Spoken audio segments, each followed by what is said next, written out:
जय Hind students. I hope कि आप सभी लोग स्वस्थ होंगे, आप सभी की प्रिपरेशन अच्छी चल रही होगी। आज हम बात करने वाले हैं मौलिक कर्तव्य या फंडामेंटल ड्यूटीज़ के बारे में।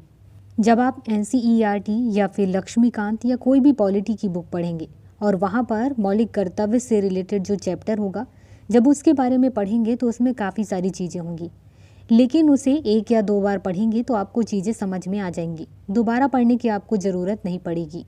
लेकिन कुछ फैक्ट्स हैं जिन्हें आपको याद करना ही होगा, वो ज़रूरी है। उसी को ध्यान में रखते हुए हम केवल उन्हीं टॉपिक पर बात करेंगे। सबसे पहले बात करते हैं कि संविधान में मौलिक कर्तव्य के बारे में कहाँ पर लिखा है। तो संविधान में भाग 4 का है, वहाँ पर मौलिक कर्तव्य के बारे में लिखा हुआ है। अनुच्छेद की बात करें तो अनुच्छेद 51 का में मौलिक कर्तव्य के बारे में दिया हुआ है। प्रेजेंट टाइम में हमारे 11 मौलिक कर्तव्य हैं और ये लगभग सभी को याद होना चाहिए, क्योंकि हम सभी हिंदुस्तान के निवासी हैं, भारत के निवासी हैं। अगर हमारे मौलिक अधिकार हैं तो हमारे मौलिक कर्तव्य भी हैं, जिन्हें हमें समय समय पर फॉलो करना होता है। अब इसके बाद दूसरी इम्पॉर्टेंट चीज़ ये है कि जो हमारा मूल संविधान था, 26 नवंबर 1949 को जो संविधान लागू किया गया था, उसमें मौलिक कर्तव्य के बारे में कुछ भी नहीं लिखा हुआ था। इसको बाद में जोड़ा गया है। हमारे यहाँ ये जो मौलिक कर्तव्य है, इसे रूसी संविधान से लिया गया, मतलब कि रूस का जो संविधान है वहाँ पर मौलिक कर्तव्य है। उसी को देख करके आइडिया लिया गया कि हमारे इंडिया में भी, हमारे संविधान में भी मौलिक कर्तव्य होना चाहिए। अब यहाँ पर एक समिति गठित की जाती है, कमेटी बनाई जाती है, जिसका नाम होता है स्वर्ण सिंह समिति। इसने मौलिक कर्तव्य को लेकर के काफ़ी सारी बातें लिखी और इसकी सिफारिश की। सरकार ने इसे देखा और उसमें से केवल 8 बातों को ही ले लिया, बाकी सारी चीज़ों को रिजेक्ट कर दिया। इसके अलावा 2 और बातों को इसमें ऐड कर दिया गया और टोटल 10 मौलिक कर्तव्य बना दिए गए और 42वां संविधान संशोधन 1976 के तहत इसे जोड़ दिया गया और मौलिक कर्तव्य के रूप में पूरे हिंदुस्तान में इसे लागू कर दिया गया। ध्यान रखना, यहाँ पे 42वां संविधान संशोधन 1976 के द्वारा मौलिक कर्तव्य को जोड़ा गया है। ये जो संविधान संशोधन है ये काफ़ी इम्पोर्टेंट है। इसे लघु संविधान संशोधन की डेट भी कही जाती है। इसके बाद 2002 का समय आता है, जहाँ पर 86वां संविधान संशोधन किया जाता है और इसके तहत एक और मौलिक कर्तव्य जोड़ दिया जाता है। इसके बाद 11 मौलिक कर्तव्य या 11 फंडामेंटल ड्यूटीज़ हो जाती हैं हमारे लिए। देखिए, ये तो इम्पॉर्टेंट चीज़ें थी जिन्हें आपको याद रखनी है। इसके बाद बात करते हैं फंडामेंटल ड्यूटीज़ के महत्व के बारे में कि आखिर इसका क्या महत्व है, अगर ये ना हो तो क्या होगा। सबसे पहली इम्पोर्टेंस ये है कि हमें ये सचेत करता है। सचेत किस टाइप से करता है कि देखिए, आप भारतीय हैं, आपको अधिकार दिए गए हैं, लेकिन इसके साथ साथ आपके कुछ कर्तव्य भी हैं, उन्हें भी करना होगा। तो टाइम टाइम पर ये हमें सचेत करता है कि तुम्हारे क्या क्या कर्तव्य हैं। इसके बाद दूसरी इम्पोर्टेंस ये है कि ये वार्निंग या चेतावनी के रूप में भी काम कर रहा होता है।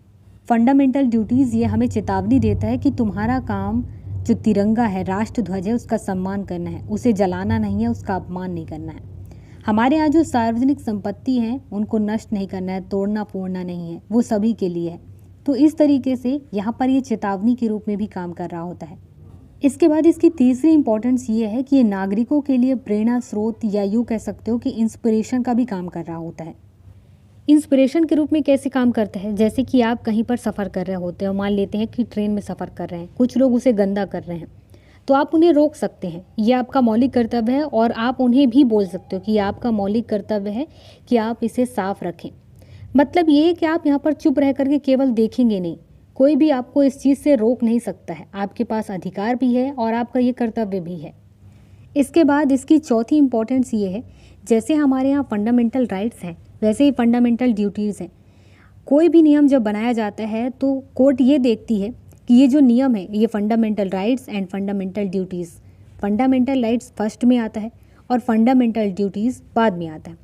ये दोनों ही चीज़ को यहाँ पर फॉलो करके इस नियम को बनाया गया है या नहीं गया है, मतलब कि संवैधानिक वैधता को जांचने के लिए इसका यूज किया जाता है। अब बात करते हैं नेक्स्ट पॉइंट पर। देखिए, जिस टाइप से फंडामेंटल राइट्स मौलिक अधिकार हैं जिन्हें स्ट्रिक्टली फॉलो करवाया जाता है, आप किसी के मौलिक अधिकार का हनन नहीं कर सकते हैं, उसी टाइप से फंडामेंटल ड्यूटीज़ में नहीं है। अब यहाँ पर क्या है कि जो फंडामेंटल ड्यूटीज़ हैं, मौलिक कर्तव्य हैं, अगर इसे कोई फॉलो नहीं करता है तो ऐसा नहीं है कि उसे कोई सज़ा मिल जाएगी, इस पर कोई सज़ा नहीं है। लेकिन इनडायरेक्टली अभी कई सारे ऐसे नियम हैं जिसके लिए आपको मौलिक कर्तव्य में अगर कोई चीज़ फॉलो नहीं करते हैं तो इनडायरेक्टली आपको सज़ा होगी ही होगी। ये नियम कौन कौन से, इस पर बात करते हैं।